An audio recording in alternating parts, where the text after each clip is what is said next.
Hello and welcome to the Where's My Thing podcast, where we help you find your thing, as well as help us find our thing, in this exciting world. Today we're going to talk a little bit about pricing. Not necessarily how you should be doing it, but instead mulling over how we can't do it properly.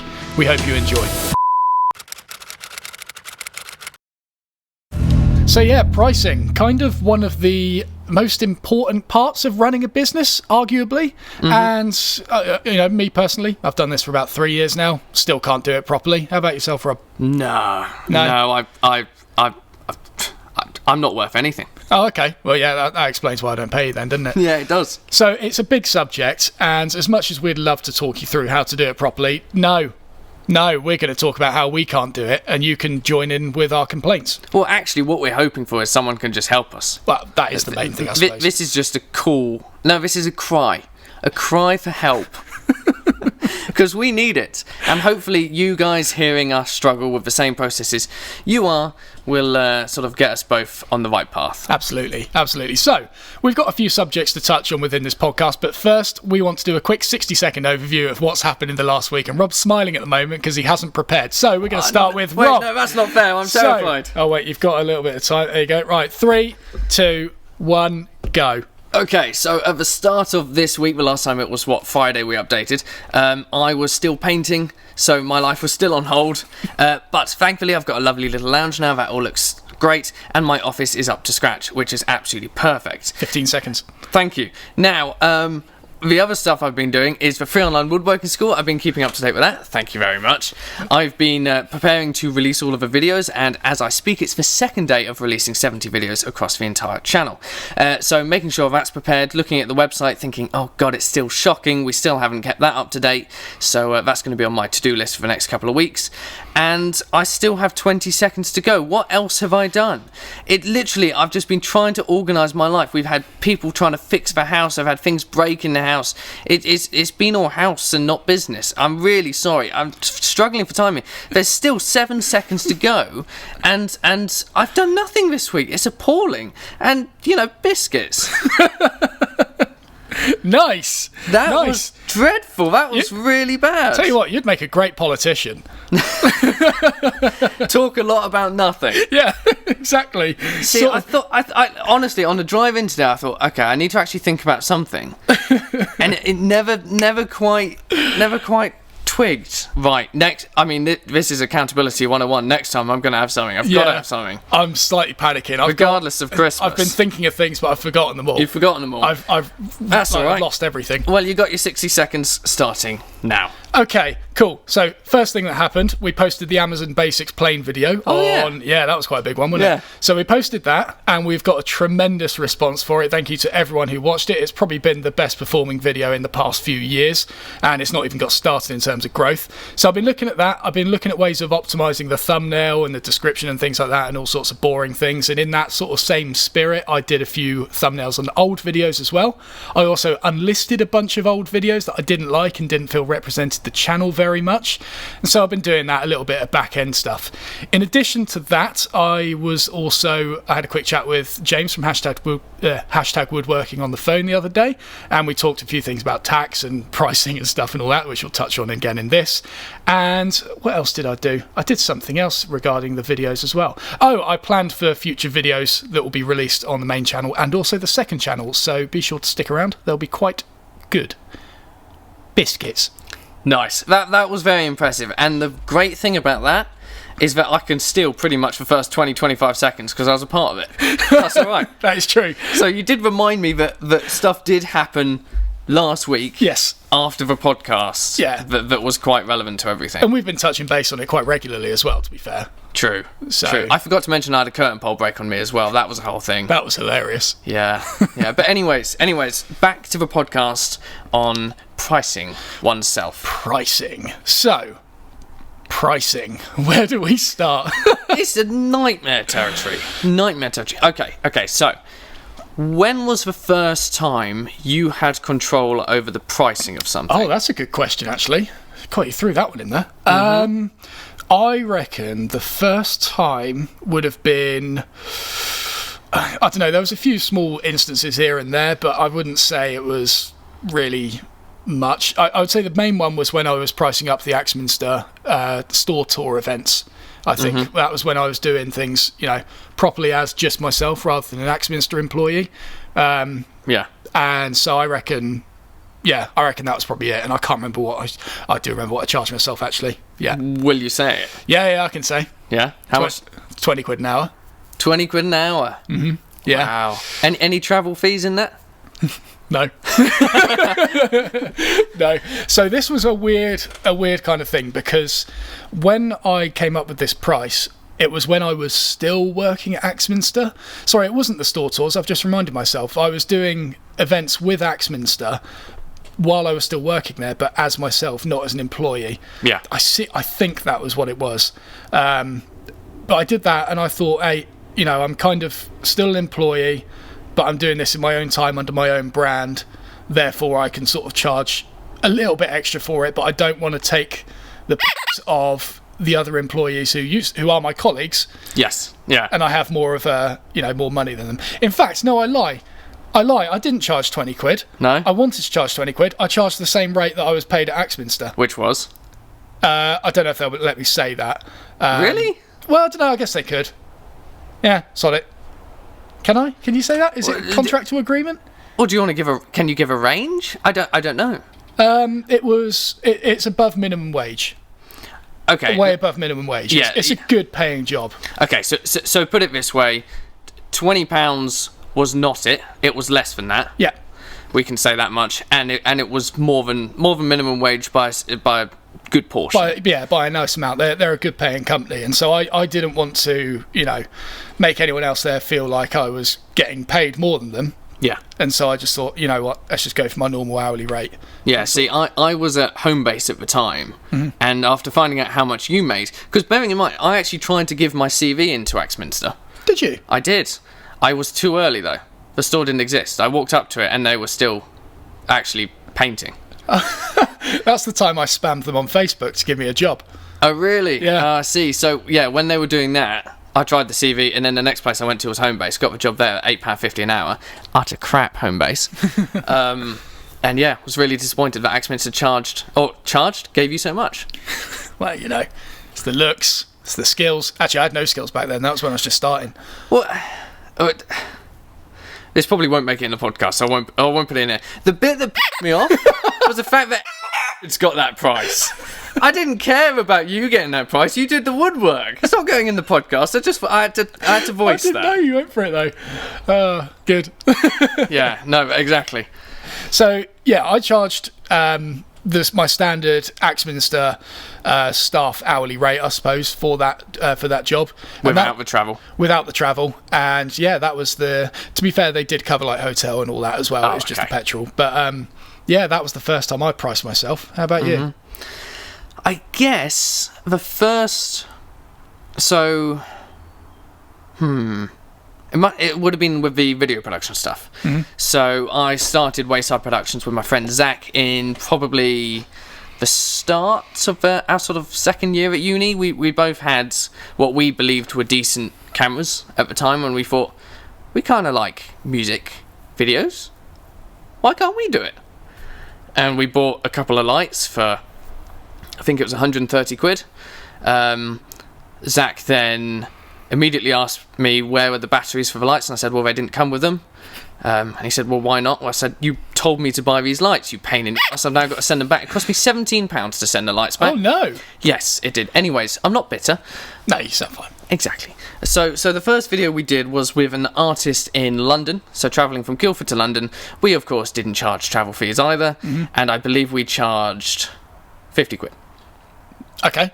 50 quid, we were there for an entire afternoon, two of us, with a couple of lights, a couple of cameras. Hang on, 50 quid for both of you? Yeah, for both of us.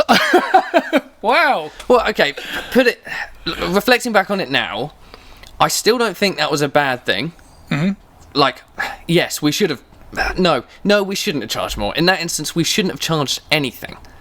What we should have done is just done it as a, look, we're just getting started out, we want to help you out, let's just do this for free. There was no point charging in the first place. Yeah. Or we could have at least said, pay us what you think we're worth. Yeah. And I think that would have been a better way of doing it instead of just being so low to begin with, because that set a precedent later for us having really low prices for quite a few artists after that. Yeah. That does bring up a good point, actually. There is merit for not charging early on. You did the same for me with the first video we did with the Padook desk. There was no charge on that, I think. No, not at all. But, I mean, there was a trade there in that regard. Well, I suppose there was. But then I guess that's the same thing for producing a video for someone. That's like saying, well, if you would kindly write a testimonial or review of how this all went, then we're more than happy to do it free of charge. Yeah, absolutely. And the same with if I'm getting sponsorships on the channel or doing reviews, I grab the attention of some companies by reviewing their products. Yeah. And then they've sent me more. So, yeah, I guess there is merit in doing it for free, but it's over a sustained period of time that we're reflecting on here. Yes. Yeah, exactly. And in that regard, it took us a really long time to hit, like, sort of a 150 mark for the two of us. But it eventually got to us sort of, for a day's work, about £900 to £1,000 for stuff, which wasn't too bad. I think that's pretty good. Yeah, it's. I suppose, a day's work filming. Yeah. Then you've got all the editing and. Yeah, it still starts to add up because there's still two people involved with the filming. You've still got all the equipment to get to the location, which often is a couple of hours away, and then the editing after that is multiple hours plus revisions plus talking, and I'll probably find I'm undercharging at that part as well. Yeah, it's like when you look on Fiverr, for example, the website where you can commission freelance people to do work for you. They often quote different prices, or price tiers, I suppose, where you can get a certain number of revisions. And I don't know, like that's quite interesting to me, like having it locked in like that. But how you'd even come up with that in the first place, I think. Yeah, well, it's easier to see it as text. Seeing it on Fiverr, I'm like, yeah, fair enough. A couple of revisions. Saying it to someone personally and just say, yeah, you've got two chances. Yeah. Otherwise, I'm going to charge you more. It's like, obviously, you're not going to say it like that. But it's that personable, it's that interaction that makes it all so difficult. Yeah, and you feel like, I feel like if I was in your position, if they'd reuse those two chances and there was just one little thing they needed to do afterwards, it's like, well, do you charge that as a revision? Because you're still having to turn on your computer, load the project, which takes long enough as it is, do that small change, re-export it. There's all these things around it, even if it's just a little change, and it's like, do you charge that as a revision as well? Yeah, exactly. And so, I'll tell you what, here's another case study. Lock & Co. Yeah. So Lock & Co is this fantastic, wonderful hat shop that exists in London, and we've sort of had this just relationship for the last couple of years trying to get some videos produced. And eventually we managed to get it sorted to create some videos in the middle of the summer. I got Matt involved because Zach was otherwise preoccupied.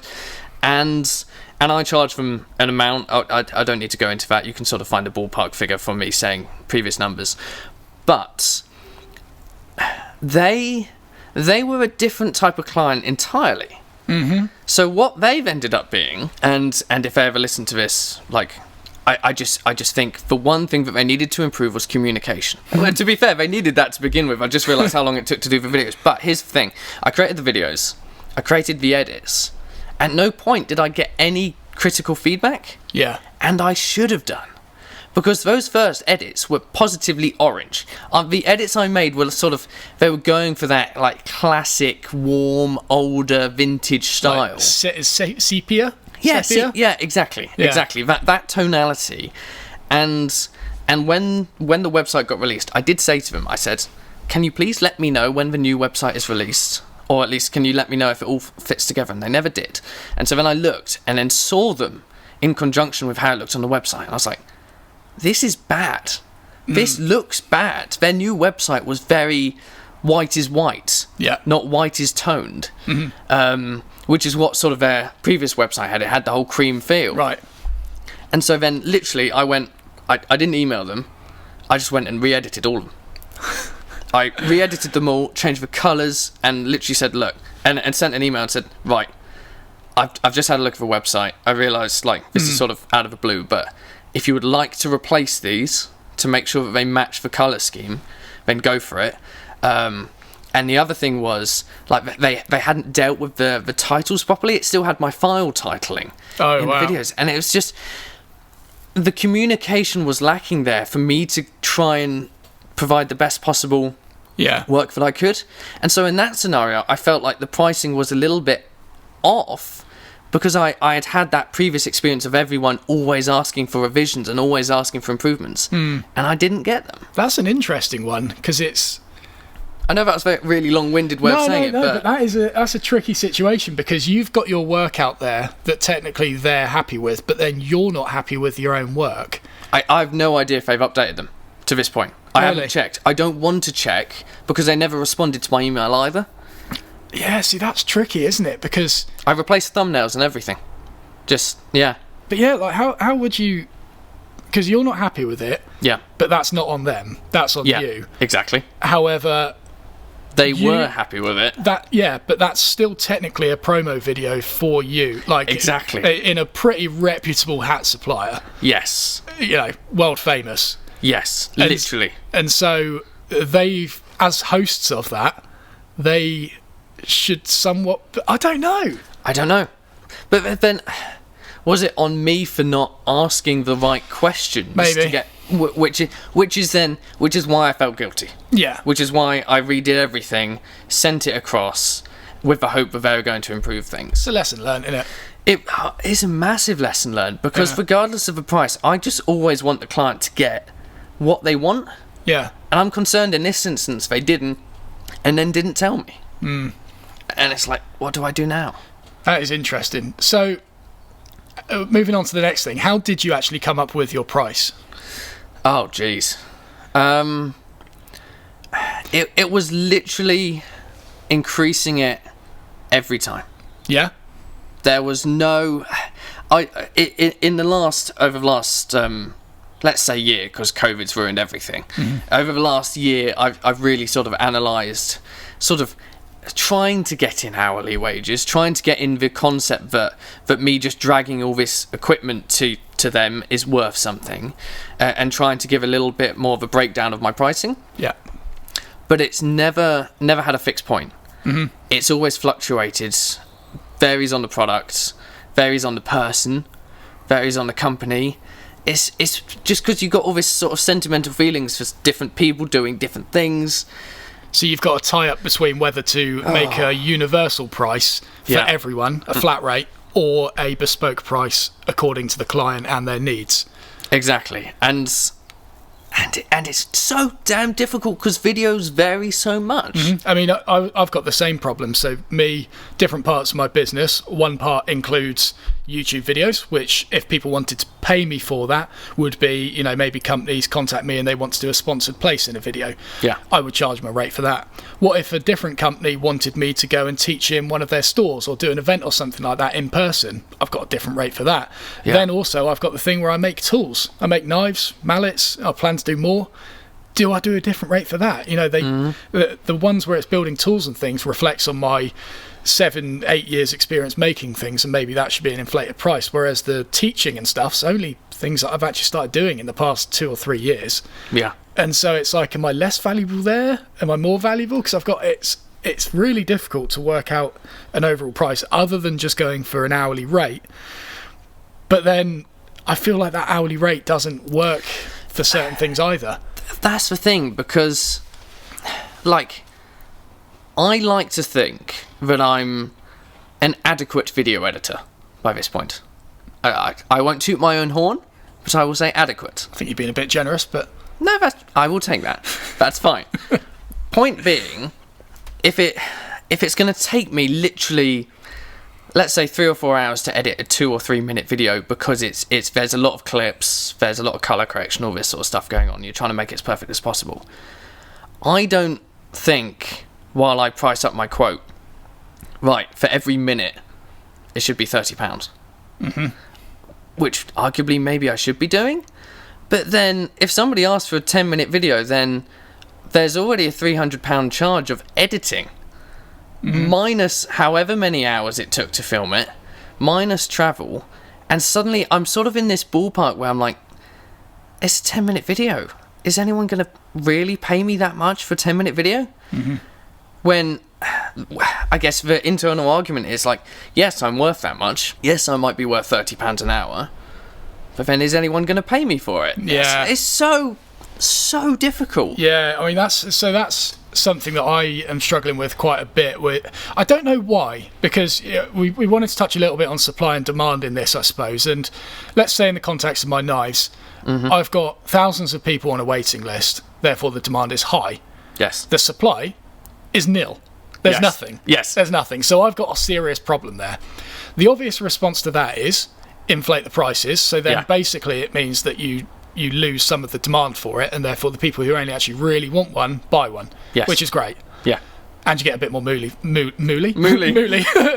a new one. That's the problem with me trying to say moolah and money at the same time. I quite like moolah, actually. That should be on the shirt. Yeah. So it weeds out the people who don't necessarily want it. They're just buying it as just because.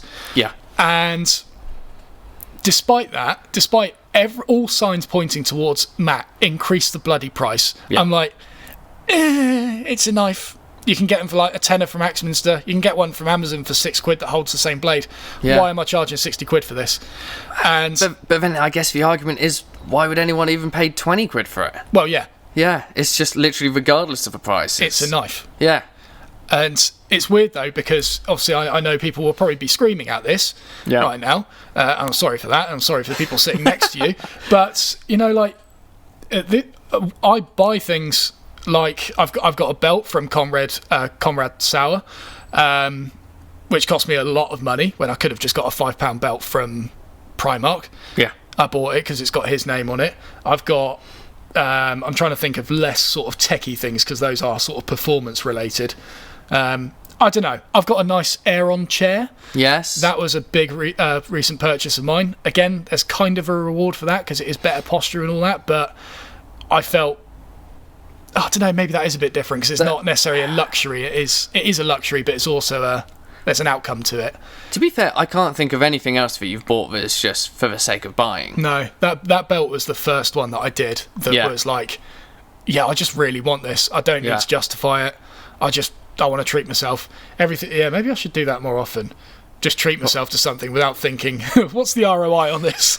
Yeah, see, that's what I do, and I have no return on investment on most of my stuff. But I still justify it. But I get what the problem is with regards to my approach to it, like just getting the price completely wrong. But I don't know, there's just something about feeling cheeky. Well, yeah, but I don't know, it almost feels nasty in the sense of you're pricing people out. Like, there's people who want this stuff, and now they can't afford it because you've just suddenly decided, I'm sort of worth a bit more. Mm-hmm. It's... Yeah, I assume we're sort of the same mindset where we just always want to, like, help where we can. Yeah. And so if I know that somebody's tight for making a video, then I'll just do it for a really incredibly reduced price. Mm-hmm. But every single time. Yeah. And then it's like, Backwards Creek looking at you. No, I'm joking. With those guys, it's more about the fun of the edit and keeping my mind in the game. Yeah. But it's just difficult. I keep trying to end on something different, but no, it's just the phrase, it's difficult. That's just the name of the podcast. Money. It's difficult. And if you've just joined us, this is not a podcast where you can learn about things. This is a podcast where you can join us mulling about things that we can't do properly. Yeah. You're listening to the Where's My Thing podcast. Yeah, it's difficult. It is really difficult. It's a confidence thing. It's being able to, I guess, stick to your price. Unfortunately, I've never had anyone try and negotiate me down.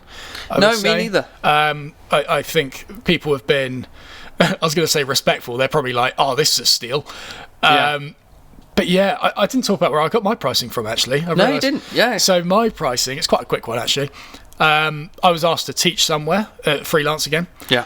And this was, again, quite early on. It's what I was going to talk about earlier before thinking about the events I did with Axminster. But I was asked to teach, and they asked me to name a price. And I was like, cool, right. Teacher, how much do they charge then? Yeah. So I did what everyone would do in that instance and ask them how much they normally charge. Oh, yeah. Yep. So, fortunately, like, I trust them. There's nothing wrong with that. And they said, normally it's £25 an hour is what people quote us for, just a normal woodwork teacher. And I was like, all right, cool, that's fine. Let's do £25. Yeah. So I stuck with that for a while. Mm-hmm. And then I think I used that price to for things like the mallets, quite early days. Oh, right, yeah. I kind of pulled the rest out my arse, but I used 25 quid as a base sort of sum for it. Yeah. I still didn't factor in materials and all that, but that's something we'll touch on in a minute. I didn't realise that it went that far. Yeah, £25 is what it started off as. And then I started getting people, in response to the mallets being the price that they were, by the way, it was about £45.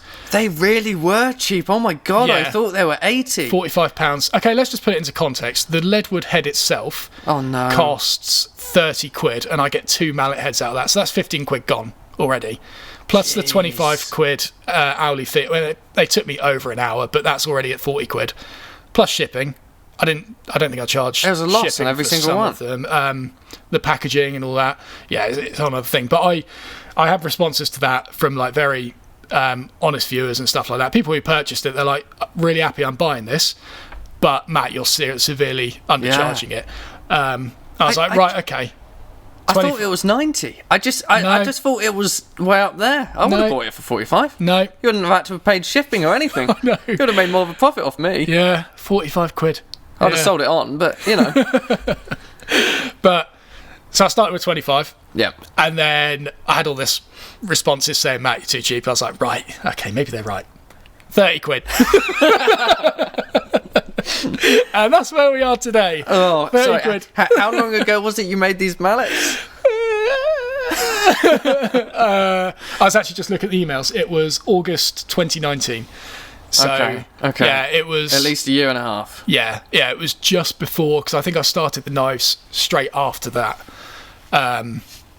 Yeah, that was it. So the mallets were the first one, and then I adjusted it to 30 quid after that, which was what reflected in the knives, which was still undervalued and all things like that. But yeah, 30 quid is what I stuck to, and it's just, again, we've just posted the Amazon Basics plain restoration makeover, whatever you want to call it. I still don't know what to call that, because it's not a restoration, it's tarting. The best comment was tarting up. It really is. Because a restoration is assuming something was good to begin with. Yeah, exactly. So, but anyway, there was in that I mentioned my hourly price in order to give a benchmark for how much this thing would cost to do up. Yeah. And a lot of people responded to it saying, Matt, you're undercharging. A lot of people did. Yeah, but then you come to the question of where the hell do you find these people who are going to be paying for you, you're in this incredibly fortunate situation where you've got a lot of eyeballs on whatever you're making. Yes. So you could be cheeky and increase the price, and you'll find that you've got a percentage of your audience who find that price perfectly acceptable and won't even blink at it. Yeah.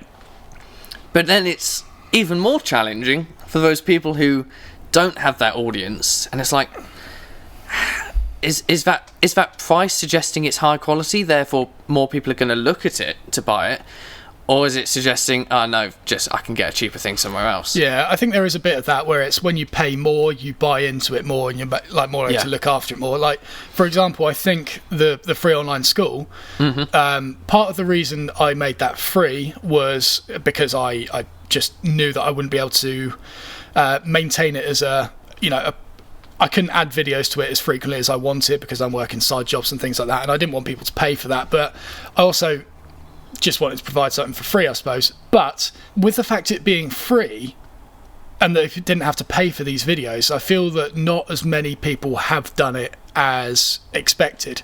Yeah. A lot of people have done it. I've probably received over 100 100 pictures of people completing the dovetail box, and maybe 20 or so of the cabinet being completed. And I feel like if people were to have bought that video series along with the plans, they would have been much more likely to buy it, as well as purchase the project packs and all that. Now, there's something to be said for that.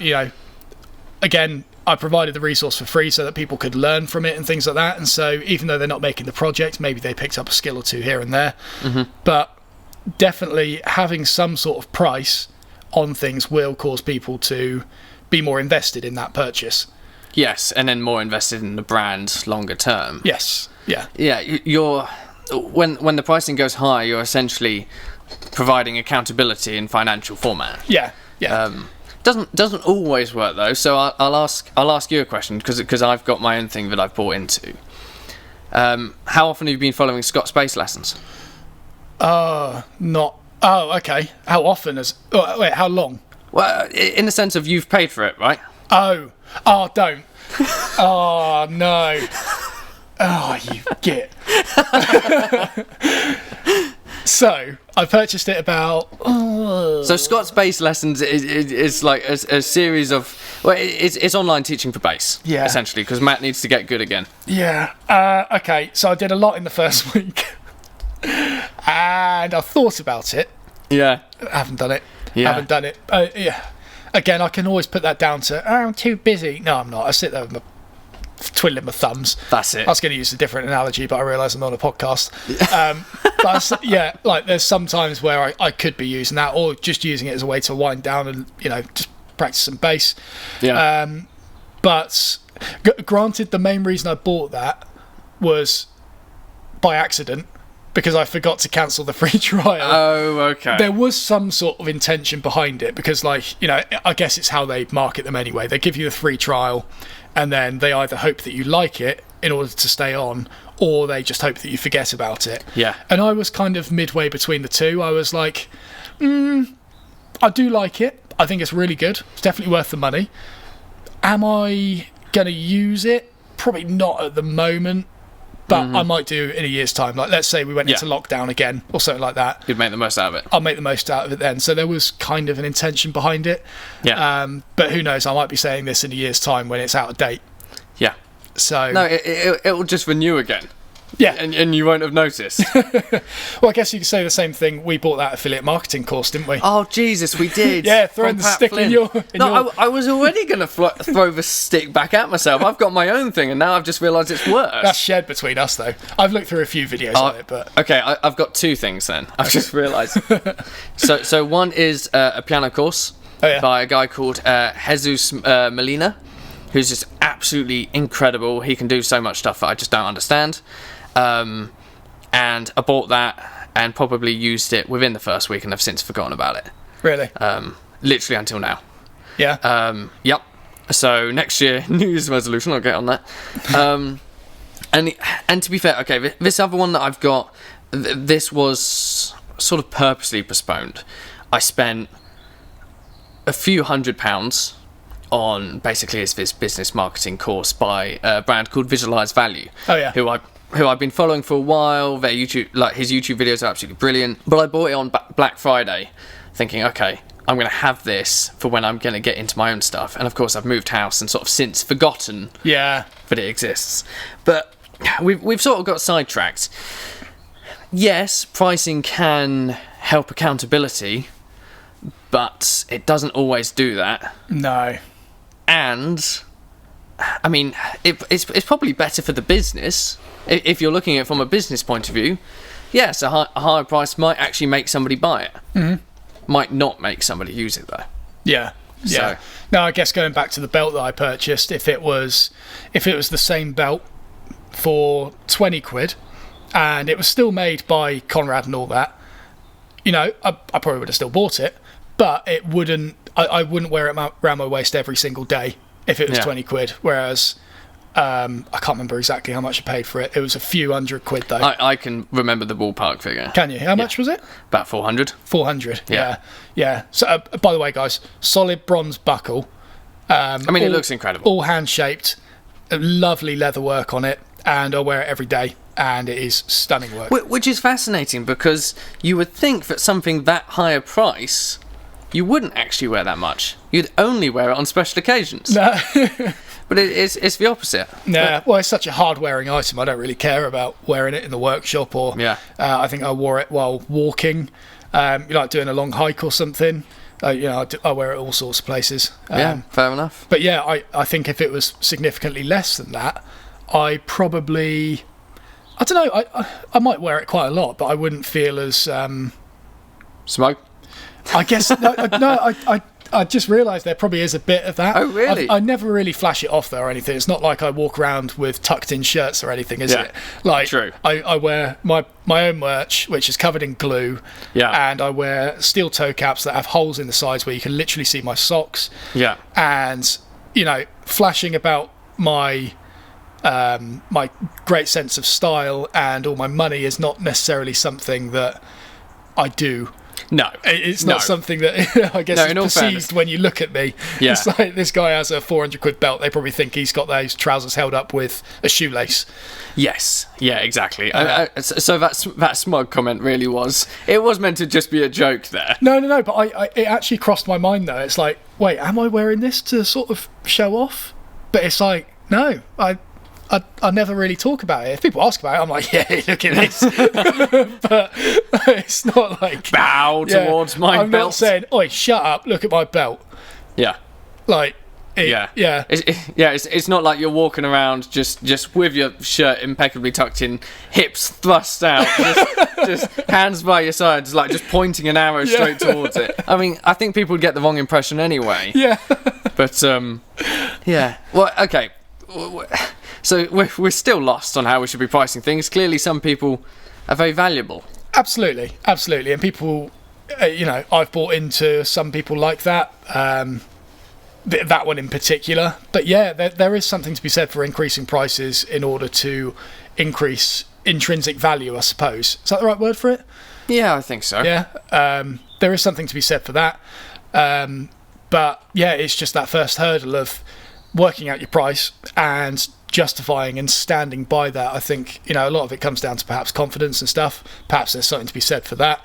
But I don't know. There's all sorts of factors that come into it. Like we mentioned earlier as well with do you go universal? Do you go bespoke according to the subject?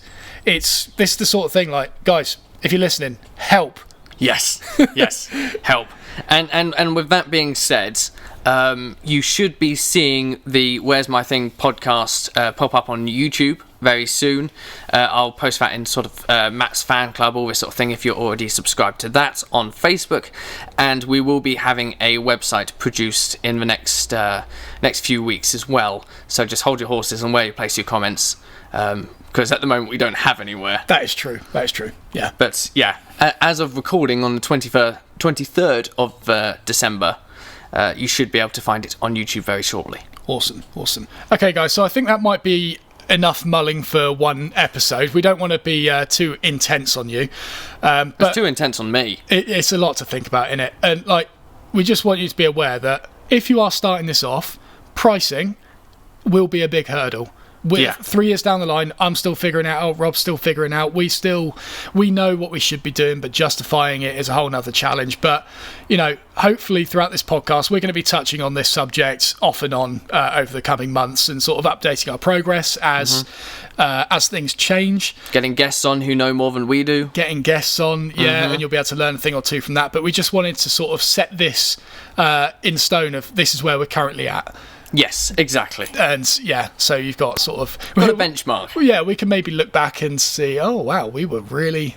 Well, I mean, we know we're going to do that. Well, I hope we get to look back. Hopefully, yeah. And see this podcast and think, oh, look at them. They were charging 1% of what we're charging now. or everything will crash and burn. It'll be like, remember when we could charge 30 quid an hour? Remember when we complained about how much money we were making? Yeah.